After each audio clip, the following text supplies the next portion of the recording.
Hi guys! Lunes ngayon at holiday pa rin dito sa Hong Kong. Kumbaga ay parang araw ng kalayaan dyan sa Pilipinas. Kaya walang trabaho. So, ngayon ay pupunta kami sa beach para maiba naman ang aming lakad. Hindi yung palagi na lang nasa tambayan na nakaupo doon, di ba? So, ngayon napagplanuhan namin na pumunta kami ng beach para mag-barbecue. Ready naman na ako. And ready na yung ating bag. Kailangan ko nang umalis. Gawa ng baka inaantay na ako ng mga kasama ko. O, tingnan mo naman. Outfit check. Naka-short lang. Siyempre sa beach nga tayo pupunta, diba? Tapos, mag-i-slipper lang din ako. Nakapabango pa siya. Pupunta lang sa beach. Ang aga-aga niya. Ang dami niyang dala-dala. Para siyang ano. Nadaanan ko. Alam mo naman ako. Nadaanan ko dun sa ano, sa daanan. Nakatambay siya agang-aga. Waiting kami sa aming mga kasama. Wala pa sila, dalawa pa lang kami. Dito kami sa bus stop. Dito sila bababa, kaya dito kami naglalakad. Ilang minuto nga lang na pag-aantay namin ng ate ko ay dumating na din itong dalawa naming kasama. At habang inaantay namin yung iba pa ay pumunta muna kami sa market para mamili naman ng mga gagamitin namin sa aming barbecue. Unang-una nga ay pumunta kami dito sa bilihan ng gulay para bumili ng mga pang-ihaw na gulay kagaya ng talong, sausawan na kamatis, may okra at syempre merong mais. At bumili din kami ng mga prutas para naman hindi lang puro barbecue yung makakainin namin doon para meron din naman kaming mga prutas. Bumili kami ng mangga at saka melon. Dapat bibili pa kami ng pinya kaya lang nakakaloka yung pinya dahil napakaliliit at may kamahalan nga ang kanyang presyo. Pagkatapos namin sa gulayan ay dumiretso naman kami dito sa bilihan ng karne dahil bibili kami ng pork belly para naman sa meat na aming iihaw. Kaya lang na-realize namin na ang mahal-mahal naman pala ng karne. 5 sana eh. Mahal ba? Ayaw mo niwalang mahal ang ganyan. Mahal kasi pag sariwa. Matataga tayo ng hati nito. Oo nga eh.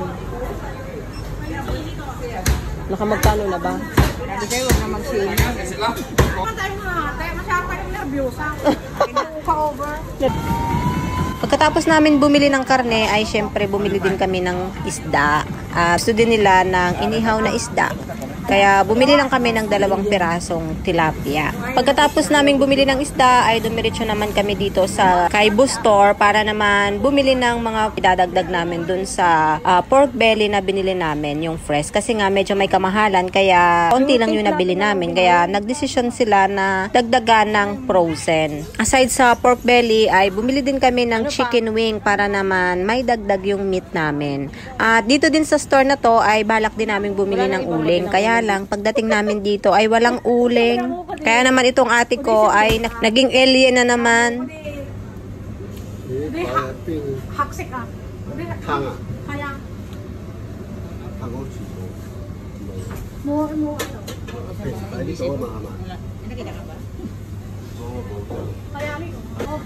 Anong gagawin dyan, te? Ihawin nga, dalawang espresso na doon, di ba? Meron. Yung ang dami yung pinamili tapos wala palang uling. Meron sa siya pag walang uling dyan.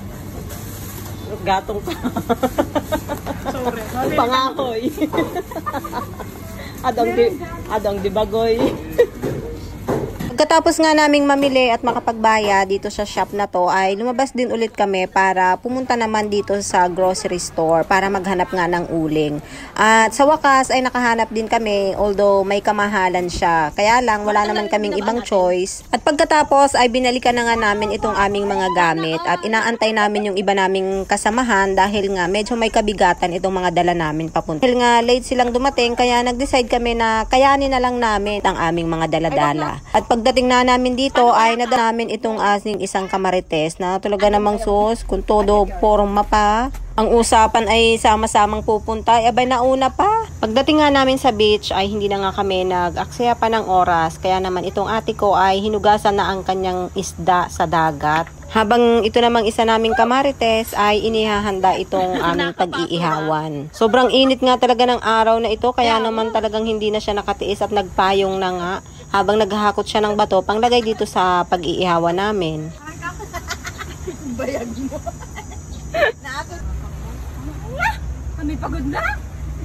Kakainin. Tanggalin mo muna yung ano. Ninyo, ako 45 years naming pag-aantay ay sa wakas dumating na din itong dalawa naming kasama na napakadami nga din ng mga bitbit. Kaya naman pala ang tagal-tagal naming inantay ay kung ano-ano pa ang mga pinamili nila. Pagkadating nga ng isa kong pinsan ay ayan na nga at tatlo na nga silang nagkakagulo dyan sa ihawan. After 45 years ay sa wakas nga at umusok na nga talaga siya ng sobrang usok naman. Pagkatapos nga nilang maihanda ang ihawan ay naghanda naman sila ng kung paano lalagay ng tolda. Buti na nga lang talaga at may mga dala kaming banig. Dahil sobrang init talaga ng araw na yan at siguradong hindi lang barbecue ang matutusta kundi pati kami ay tusta din. Habang busy sila sa pagkabit ng bubong, ang ate ko naman ay busy naman sa pagmamarinate nitong mga iihawin. At ako naman ay ito nakapayong at talaga namang sobrang init. Abay mahirap na at sunog na nga ako ay baka lalo pa akong matusta. Baka bago matapos ang maghapon namin dyan sa beach ay hindi na ako makita ng mga kasama ko. Anong isang ano, yung magiging to ano, anong gusto mo? Ba? Oo. Isang maging lalaki ka o maging babae? Mahirap daw pumili. Wala kasi binigyan. Oh, tama mo sumagot. Ang sumagot ay iba. Pinagihan ko na yung pagiging babae. At di lalaki na lang. Lalaki talaga pipiliin mo? Lalaki?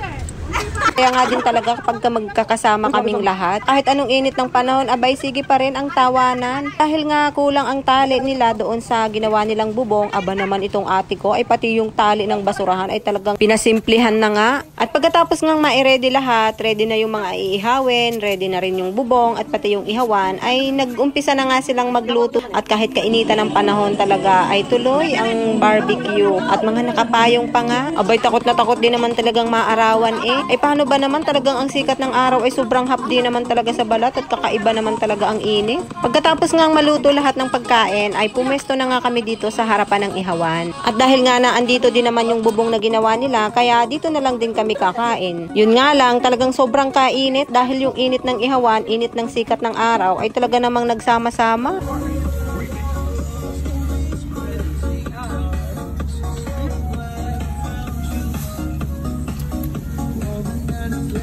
Sarap. Hotdog. Sarap ba?